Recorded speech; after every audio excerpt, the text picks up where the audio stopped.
Welcome back to the Magic Board Quest. I'm finally healed from elbow surgery, and I'm here today to tell you about my 8.6 Andreini Vaquero Edge. It's an epic board that really comes alive in bigger surf.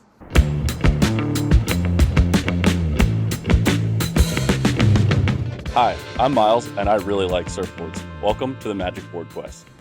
Check this out. So you're up here, this is where it touches, and then you're down, you got a whole rail here.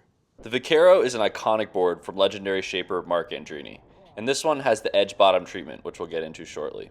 The overall feeling is defined by an amazing sense of lift you get when the board gets up to speed and it feels like it's got this gas pedal on the back. But as with any strong choice, it does some things amazingly and it pays for it elsewhere. When it comes to rating, I'm giving it a 6.5 on ease. You have to be going pretty fast for it to work, so it may not be for everybody. And then for speed, I'm giving it a 9. When you do get it up to speed, it's got this magical floating feeling that is amazing. And then for turns, I'm giving it a 6.5. It's not a particularly turny board, but part of that's that it's an 8.6. And I'll mess with the fin placement more and see if I can get it to liven up. And then for the board matrix, it's going in between Trey's Pig and the last edge board that I reviewed. It's maybe a hair faster, it does great at speed, but it's not quite as good at turning. The outline of this board is Marc's Vaquero template, which is a pretty standard egg type of shape. It's got a pretty symmetrical rail curve and a wide point right in the middle, and it's a little more full than his Serena model. Then looking at the rocker, this is nothing out of the ordinary except maybe that it's got 5 distinct rockers because of the complex bottom, but we'll get into that. And then as we look at the rails, this is where it starts to get interesting. It's hard to even describe this rail, but there's really just 2 of them. It's got a standard hull rail for when you're making turns, and then when you're going fast and planing, you're on this like extreme triplane hull that actually reminds me a bit of a Bonzer. Then the fin is an 8.9 inch high speed, which is specifically made for edge boards. The rail is like kind of sharp and really hugs the surface, so a thinner and more flexible fin helps free up the board in turns. That is a majorly flexy fin. All right, let's check this out. I mean, we could call it a triplane, but edge goes single pretty much immediately. Stays single.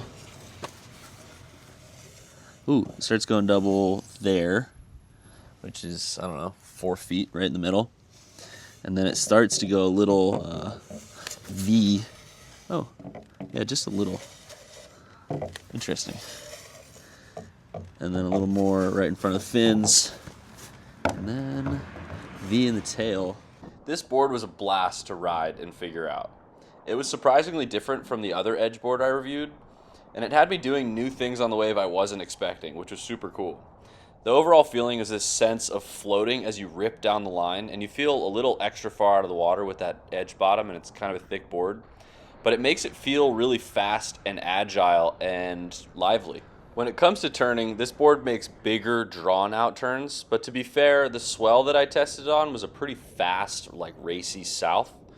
I did notice that it loves this style of takeoff where you start angled and low and like your foot way back. I'm not really sure how to describe it, but it had a really, really cool takeoff. It wasn't like you dropped in, got to the bottom, and made a bottom turn. You like started in this bottom turn that like accelerated immediately. Anyhow, very cool. Now, the only real downside of this board is that it loves a good wave, and it doesn't do as well in a mushy wave. In smaller waves, it's kind of a dog. It's nothing special, but once it gets up planing and up to speed, it's so sick. I will say that the edge bottoms seem to cut through any surface texture and chop in windy waves. And then when it comes to a rider, I'd suggest it too. I would think this board is a bit more of a novelty if you've got a bunch of boards and you're adding to your quiver.